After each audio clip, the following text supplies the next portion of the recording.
أسينا تحت بسم الله الرحمن الرحيم مقعيق هو حنا ديرير علمي دورو مهد محمد آدم مقعيق هو عبد الناصر شورية أحمد عبد الرحمن حسن محمود أنيقو كو بلابيو مقع إلهي بسم الله الرحمن الرحيم مقعيق هو حنا ديرير علمي دورو sida oo liya qaanba inta badan waxa jeclahay maanta inta ku soo gudbiyo historic yar oo ku saabsan asbaabihii loo aasaasay iyo ujeedadii loo aasaasay ururkani loona yaqaano Somali Youth Agriculture Association run ahaantii marka Somali Youth Agriculture Association marka la dhaho waxa loo soo gaabiyaa SYA oo ah SYAA double A ah ururkani ujeedada ugu weyn oo aasaasnay waxa waaye in la helo dhalinyaro Soomaaliyeed oo beeraha ah oo wax dadkan bulshadana wax u faa'iideyso u qabato waxyaabaha aan qabanana noqon doonaan wax hirgalayo insha Allah hadaba waxaan ku dhisanahay as potential ururkeena haddaan ka hadlo marxaladihii soo maray iyo tradition and transitionist ko soo maray horta magacan waxa la aasaasay magac ahaan marka la yiraahdo 2011 oo fikradeyda ka soo maaxatay run ahaantii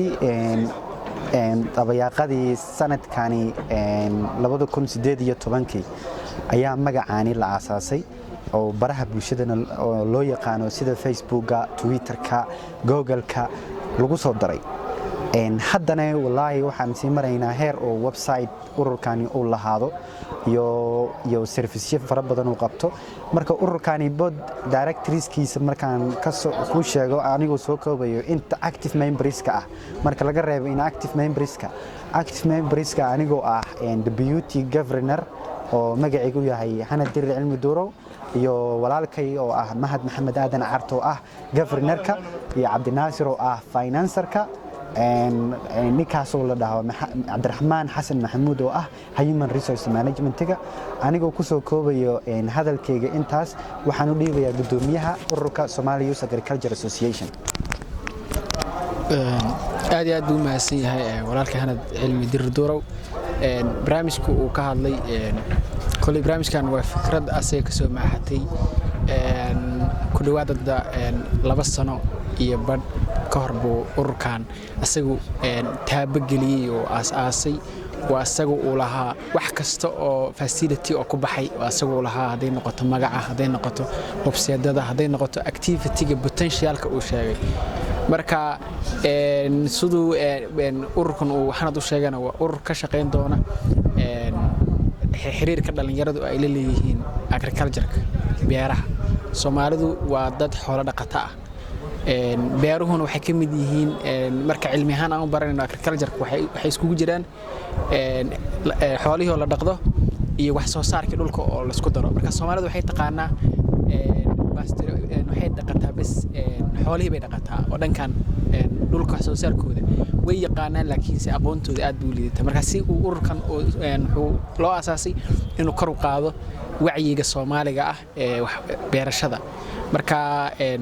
hawlihiisuna waa hadda waa potential sidoo hanad sheegay laakiin waxay isku bedeli doonaan dynamic inay noqdaan kuwa la dhaqaajiyo inay noqdaan insha Allah marka haddana waa hadalkayga intaas ku soo koobaya waxa uu sii wareejinayaa walaalkay bismillaahir rahmaanir rahiim assalaamu alaykum waraxmatullaahi wabarakaatuh anigoo ah magacayga Cabdinaasir Shuuriye Axmed waxaan ka mid ahay ururka Somali Youth Agriculture Association waxaana ka ahay xubinka finance ayaa ka mid ahay waxaana gudoomiyaheena walaalkay Xana Dirir Cilmi Durow oo baashaas u hindisay aad buu u mahadsan yahay waa nin karti leh waa nin insha Allah sanado dambe waxaan rajeynaynaa inaan horumar iyo ku dhaqaaqno insha Allah ta'ala taas baan ku taageeri jirnaa aad baan u mahadsantahay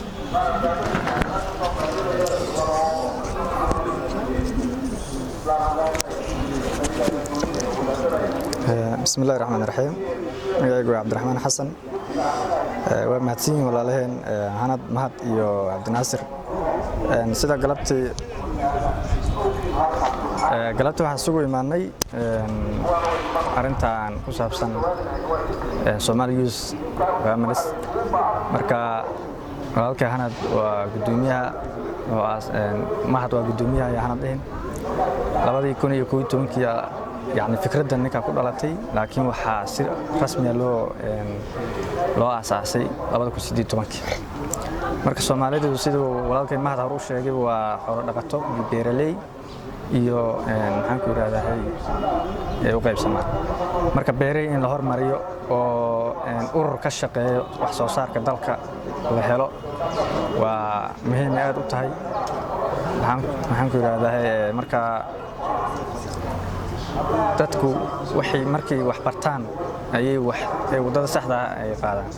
marka macnaha hada fahansan tahay sida beeraha loo dhaqdo sida kalluunka loo soo saarto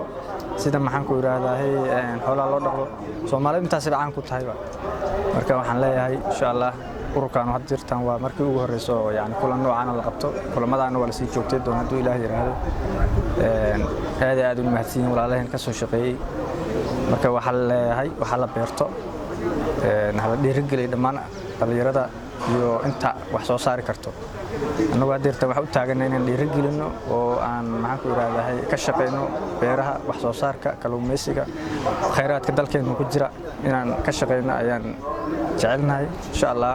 hadafkeena waa kaas waan gaari doonaa haduu Ilaahay yiraahdo waa maasati